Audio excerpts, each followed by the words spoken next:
Nama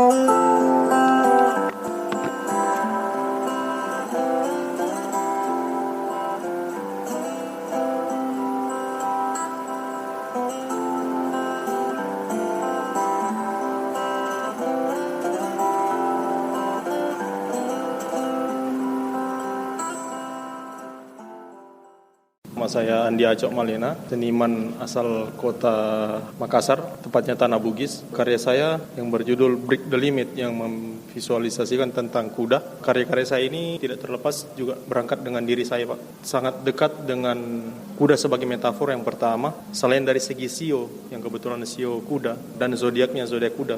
Bermain di wilayah itu, saya merasa pengaruh-pengaruh psikologis pun terbentuk sehingga jika saya visualisasikan dalam bentuk karya, kuda itu melambangkan sesuatu yang selalu menggempur, mempunyai kecepatan dan menembus batas. Makanya tidak heran kalau mobil bertenaga kuda sekian berapa untuk menembus batas atau jarak. Kuda di sini saya gambarkan sebagai lebih dekat ke arah saya pribadi, Pak. Pertama ini juga tentang karya, sama dengan polemik-polemik, tetap mendobrak mindset atau pandangan-pandangan yang sudah berdiri di kampung saya sendiri tentang kerjaan itu dianggap sebagai habit yang sangat penting dan pekerjaan seni dianggap sebagai suatu hobi. Itu yang saya ingin buktikan kepada mereka, kalau janganlah melihat orang dari segi kerjaan, tapi apa yang mereka hasilkan. Saya di sini berusaha bagaimana menunjukkan mimpi jika seni itu bukan hanya sekedar kita berkarya, tapi ada knowledge yang kita tawarkan, ada sumbangsi kita untuk bangsa, baik dari bentuk karyanya sendiri maupun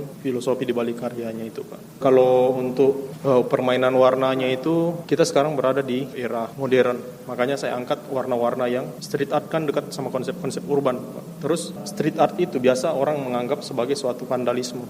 Sebenarnya bukan vandalisme. Saya kembali ke esensi suatu vandalisme itu sendiri ialah bentuk kritikan terhadap sesuatu. Makanya saya mengkritik apa yang tidak sejalan dengan pola pemikiran yang membentuk saya selama ini. Kemudian diri saya sebagai kuda untuk menghantam batas-batas rule yang sudah ada, yang sudah terbentuk sekian lama. Kalau mungkin kan ada dua bentuk di sini, Pak. Pertama, saya tidak pernah memaksakan audiens untuk berpikir berat tentang karya saya. Tapi ada pun beberapa audiens yang menangkap ternyata Acok ini tidak sedang memvisualisasikan kuda tok. Karena selama ini beberapa karya saya kan selalu tentang kuda, Pak. Kalau yang sudah memahami itu, saya selalu menceritakan tentang perjalanan saya dari aspek-aspek psikologi saya, yang kemudian makna kuda itu sendiri penuh dengan ambisi, terus susah diatur. Walaupun kita menungganginya, kalau tidak tepat, siapa yang menunggangi? Saya akan berjiwa brutal, dia akan tetap brutal kalau sifat-sifat esensi dari kuda. Ada mimpi yang dia tetap bergerak maju terus untuk mimpi. Terus perkara orang yang tidak ingin berpikir berat tentang saya menawarkan visual yang mungkin orang bisa menikmatinya dari segi warna, dari segi estetika, dan lain-lain. Jadi saya gabungkan tidak hanya sekedar knowledge di balik karya, tapi saya tetap kembali ke esensi